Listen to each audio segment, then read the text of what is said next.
Play TV. Go!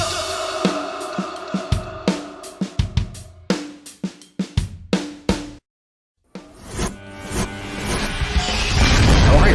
Good. Welcome to St. Louis. Thank you. It's been a while, hasn't it? Actually, was Soundgarden here last year?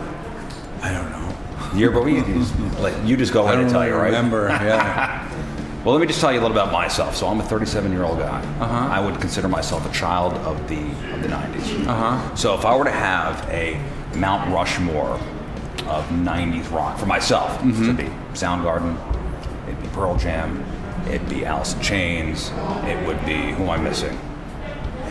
This is your concept. Stone Temple Pilots. Okay. And how many of Nirvana? How many of those guys on my Mount Rushmore of rock are not here anymore? I mean, Lane's gone, Kurt Cobain's gone, and we lost Scott Weiland 2 weeks ago. I mean, what are your thoughts on that? Does that blow your mind that even you're still here, still playing, and some guys didn't make it from the 90s? I don't know. I mean, it's hard to say because I guess the overall attitude kind of ends up being that it's a drug issue, but that's kind of cloudy. I mean, I have other friends that were extremely talented musicians that died in other ways, and I think it's just sort of. Why did some guys make it and some guys didn't make it? Well, everybody has friends from school that would be the same age as them that aren't there. People die. People don't survive. Sure. Is it that simple? Is it a product of their environment, who they hang around? Like, take Scott Weiland for a second. Okay, so Scott Weiland, known to have a lot of problems for many years. Got clean for a while from what everybody heard, and then passed away a couple weeks ago. And his ex-wife had wrote, I don't know if you saw what she wrote, a scathing thing about surrounding himself with bad people, and he's kind of propped up on stage every night, and never saw his kids and stuff like that. What I'm getting at is how does that happen? Does the music industry just swallow people? No, what I'm getting at is if you go into a 12-step meeting, any city, and you count 75 people and you ask how many of them are musicians, you're going to get 2. And everybody else is going to be from every walk of life that you can imagine. The same as Scott Weiland's mother crying. There are mothers crying who have lost their sons, who are construction workers, mechanics, literally anything you can think of, and it's happening every day. And the only difference between a musician that's famous and that other kid is that we don't talk about him on the radio. Yeah. That's kind of it. They're not the rock star. No, they're not somebody that is a public personality. That's someone that's already been talked about for other reasons. And then I also think that there's kind of a history of sort of not deifying, but glamorizing a little bit the dead guy. Whether it's a rock star or a famous actor. Like the James Dean he only made 3 movies, and he's one of the best known actors of all time. And granted, I think everyone agreed that he was really talented. But he was around, and he died like in a sort of glamorous, badass way, which is in a little race car on his way to a race, driving it himself.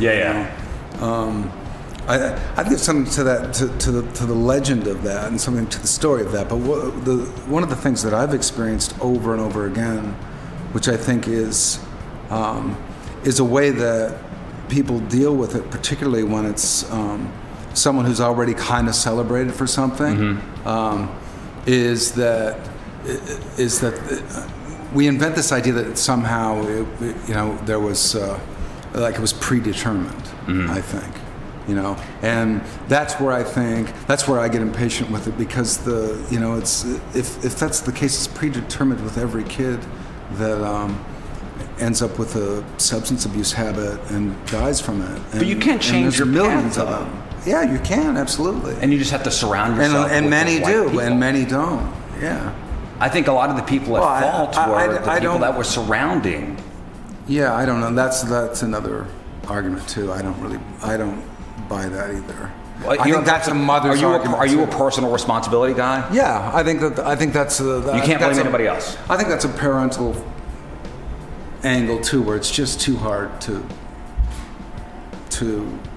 put the responsibility on your child. Or it's always somebody else's fault. Yeah, it's like, got in with the wrong crowd. And I'm not saying that is entirely wrong, but if someone has a propensity to abuse alcohol or drugs, and they didn't meet the wrong sort this weekend, they're going to meet another guy somewhere else. At some point. Yeah, if you have that in you. Do you ever it's look a matter of sort of course as to when, at what point in your life you run into it and realize, and then you have to confront the problem. Was there a point for you where like, I need to grow up? Or do you look at yourself, or do you look at leaving that mindset, that decadent rock and roll thing behind? I was never decadent, and I was always someone I think that was in control. I was always sort of I was used to a certain amount of just kind of expecting a lot of myself and being able to meet that expectation of myself, not of anybody else. And I kind of, that was who I was since I could remember. Right. And I think it took me for a good 2 or 3 years of really being in a situation where I wasn't producing anything that I would feel was worthy of what my potential is, and then that was about enough. That's never really been who I am, and it's sure not making me happy. Right. And I also, and this could be the way that I was raised. It could be just it could be nature, it could be nurture. But I've always felt like if something's going wrong in my life, if something's going wrong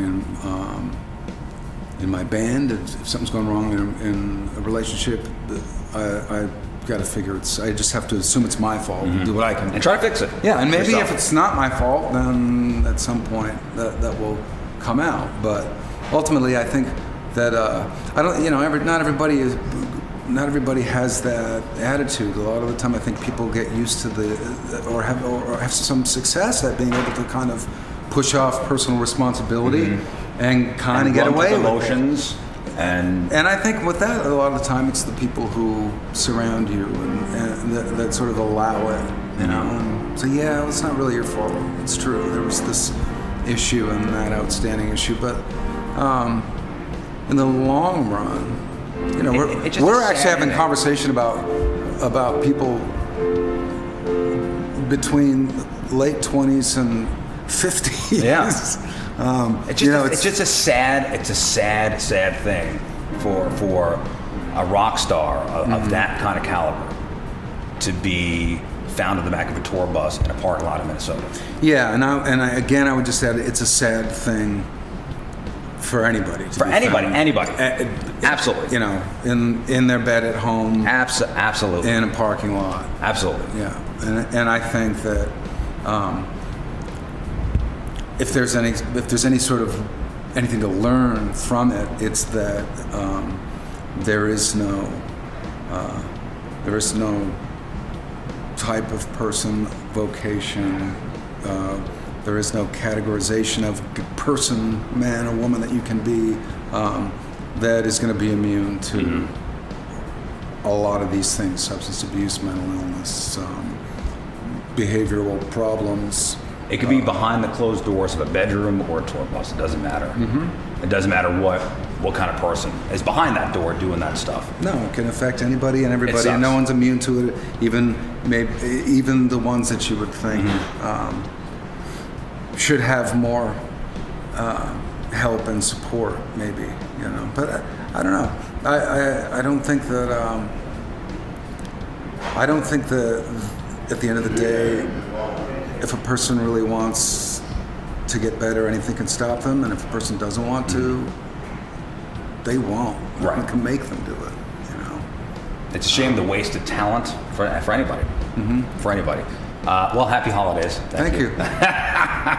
So how does the Chris Cornell family celebrate Christmas, celebrate the holidays? Well, for a few years now, we were in Rome, which is a pretty amazing place to be.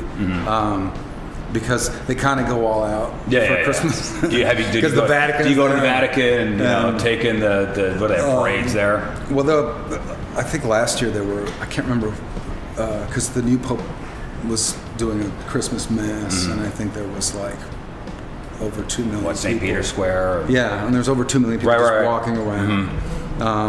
What about this? But it's different. It's like it's not walking around and sort of in this frantic consumer mode. It's just sort of people hanging out.